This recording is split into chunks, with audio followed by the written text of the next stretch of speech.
kudza zidzoro. Zidzoro kuita mukhwepwe kuita bandamba. Iro zigotsi rinenge rakareba kuinda uko. Asi chiri musoro macho hamuna kana pfungwa. Kuda ndikangoti makatorwa ndove nguruve ikaiswa mukati. Pfungwa dzikadisiwa. Ndo kupenga kaikoko kati chiti kunoona unopenga zvinongoonekwa nekuvhotera ZANU-PF. Ukaona uchivhotera ZANU-PF kana uchivhotera Mnangagwa ziva kuti you are a fool at its best. Ende udofo hwako iwo hunenge utenga urwere rwara nepfungwa chaiko. What did you benefit? What did you get? Madiamond vakatora nanhasi vari kungotora, goridhe vakaba nanhasi vari kungoba. Asi iwe nebenzi unongana nechibhakera chisina chinhu mukati uchiri pamberi. Pamberi, you are very stupid. You are a fool. You are a fool. Uri duche, uri dununu, rurwe, uri fuza. Hauzivi zvinora pamberi zvinorevei. Hauzivi kuti pamberi inoitara pamusoro pechii chakunongori pamberi. Pamberi nenhamo. Pamberi nokubirwa. Benzi chituta chiwaki. Pasina ZANU. Pasina ZANU. Pasina Mnangagwa. Oh. Mazimbabwe ava zvona ubet negogugu runonzi pangadai rumbwa uru kora uchinyanya nemamari dzaunobirwa. Those are the front runners of Mnangagwa. Vanhu vese ivavava vese vanareta rushwaya vese the front runners of Mnangagwa vari kudla vachiguta. Imi unongori pamberi benzi rofidwa nekaperais. Tadza kuzvari zvikana zvinhu zvikanaka munyika neuchazvishandira wega kumirira kufidwa sehuku. Uri huku akavharwa muchirugu. Huku ikatembenge nani. Uri fuza. Fuza. Mazipenzi avanhu. Kavhotera ZANU-PF. ZANU-PF. Nesituation yatina at this moment. Nesituation yatakatarisana nayo munyika. As the citizens.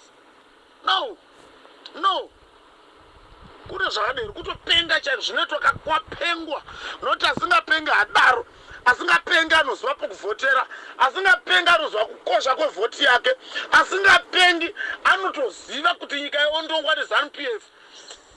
Unoziva zvamasanction, kune sanction, kune sanction. Oh, sanction racho ndo rinobata iwe nevana vako. Dununu, muka, bike doro daba dzimwe ngakuvhura pfungwa. Nodzimwe nguva tinoti Mwari vatadza noti une zvivi zvakawandisa. Muka, sanction rokubata iwe nemwana wako. Ivo vachidla vachipuruka dai vaona masanction. Ivo vakaitwa dai nyika yakaitwa masanction. Ko ivo se vachipuruka nedzinde akafamba namazimota anodhura. Vachirera kwa mwana kungokosora. Mwana unokonywa mhopo iri kumusana kuSingapore. Mwana unonogerwa kuChina. Private jet kusimuka. Private jet kusimuka muZimbabwe yakananga China kunogeresa mwana Musoro. Kogeresa mwana Musoro. Iwono chakubatsira ngori pamberi. Notopoka perais. You are a fool. Uri dununu, uri fuza. Uri rurwe. Anozonga ngati chi. Satan is better than you. You are the devil at his best. You are very devilish. Kupuza kwemhando rudziko. What kind of kupuza? Kupuza kwemhando rudziko awinako. I'm saying, wakapuza zvakaita seunotambira ZANU zvinhu zvakaupa mamira zvakaita iwe. Muzvipatara, mushonga hamuna.